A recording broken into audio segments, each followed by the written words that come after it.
এলাকায় কিছু লোক আছে যারা বিয়ের সম্বন্ধ আসলে ভেঙে দেয়, তাদের সম্পর্কে কিছু বলেন। খুব দরকারি একটা প্রশ্ন ভাই, খুব দরকারি একটা প্রশ্ন।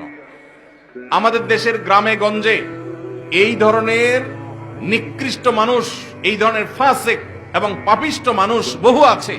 এমনকি অনেক লোক আছে নামাজ কালাম পড়ায়, মসজিদে জামাতের সাথে নামাজ আদায় করে, কিন্তু মানুষের বিয়ে শাদী উপলক্ষে খোঁচাখুচি করে।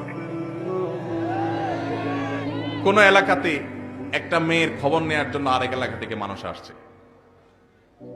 আসছে এলাকাতে আপনাকে পাইছে একটা পুকুরের ঘাটে উজু করতেছেন, দেখছে যে মসজিদের পুকুরের ঘাট উজু করতেছে, বেচারা নামাজি মানুষই হবে। জিজ্ঞাসা করছেন, ভাই সালাম আলাইকুম, আপনাদের এলাকায় অমুক মেয়েটার সম্পর্কে কিছু জানেন কি? আপনি চিন্তা করছেন, আরে তো আপনার শত্রুর মেয়ে, আপনার সাথে তার আইল ঠেলাঠেলি আছে, এই চান্সে আপনি শত্রুতা উদ্ধার করার জন্য বলছেন, ভাই আল্লাহ বাঁচাইছে, আপনি আমার কাছে আসছেন ভাই। এই বইলা যে আপনি একটা শয়তানি শুরু করে দিলেন, আস্ত ডাহা ডাহা মিথ্যা কথা বলে ওই বিয়েটা ভাঙিয়ে দিলেন। এই কাজটা শুধু মিথ্যা না, আল্লাহর জমিনে আল্লাহর আরশ কাঁপার মতো সবচেয়ে ভয়াবহ অপরাধগুলোর মধ্যে থেকে একটি। কারণ এখানে একটা নিষ্কলুষ চরিত্রে আপনি কালিমা দিলেন, একজন নিরপরাধ মানুষ সম্পর্কে মিথ্যাচার করলেন, আবার নিজে মিথ্যা কথা বললেন, আবার ওই লোকটাকে অসত্য সংবাদ দিলেন, মিথ্যা সাক্ষ্য দিলেন। অনেকগুলো কবিরা গুনার সমাহার এখানে আছে, একটা কবিরা গুনাহ নয়, অনেকগুলো কবিরা গুনাহ একযোগে হচ্ছে, আপনি টেরও পাচ্ছেন না। জাহান্নামে যাওয়ার জন্য বেশি কিছু দরকার হবে না। আবার দেখা যায় নিজের পক্ষের লোক সম্পর্কে যদি জিজ্ঞাসা করে, ভাই অমুক ছেলেটা সম্পর্কে কি জানেন? ছেলেটা আপনার বোনের ছেলে, বাইক না, আপনার কাছেই আসছে। আপনি চিন্তা করলেন, হায় হায় আল্লাহ বাঁচাইছে যে আরেকজনের কাছে যায় নাই। আপনি বলতেছেন, ভাই আমাদের এই গ্রামে যদি একটা ফেরেশতার মতো ছেলে থাকে, এই ছেলে আছে ভাই, একের ছেলে একই।